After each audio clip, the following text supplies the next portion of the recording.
nuk e ndjen fare dhe 5 minuta. Po. Si ndjen këta viktima tani? Si e kanë ndjen ato që kanë lejë? Si ndjen këta viktima tani? Si mund të rikuperojnë këto gjëra që kanë humbur? Ashta u rikuperojnë me kështa. Nuk ka rikuperim.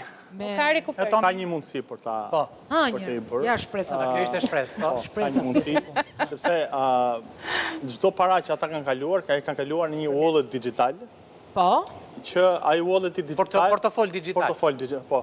Portofol digital, që ai kriptomonedat kanë një gjë që nëse ti bën transfer nga një portofol digital në një tjetër, ajo lë gjurmë digjitale që çdo kush mund ta shohë. Nëse unë di walletin tim, unë shoh atë ID. Po pra, po kur ta jep ti Chelsea në publik, që ta shohë ai tjetri. E ka, sepse i ka kaluar lekët. Po e ka ai, po. Gjithë kanë kaluar në një wallet. Dhe shërbimet tona, prokuroria, policia e Temerat, mund të mbajnë monitorim të walletin, dhe ose t'i kërkoj titërit ose autoriteteve tjera të kriptove. Se shiko që ndodhi dyja më parë. Ja ta mbaroj këtë, dhe në momentin që aty nis transaksioni parë, lëvizje për një transakcion tjetër, ata fillojnë në ndjekin. Dhe derisa del në një transakcion fizik, që dikush ato para i tërheq dhe mund ta gjejë personet. S'po përmendim emrin e bankës, jo ta përmendim kredin se ne kemi dhe sponsor.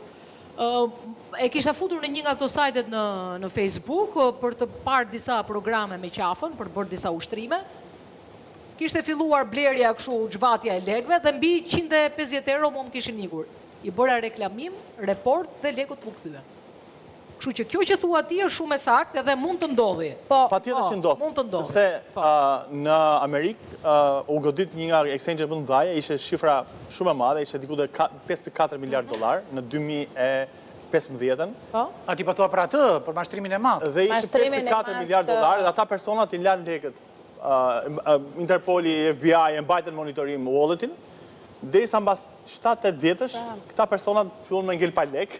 Dhe fillon transakcionet në përmjet walletit publik.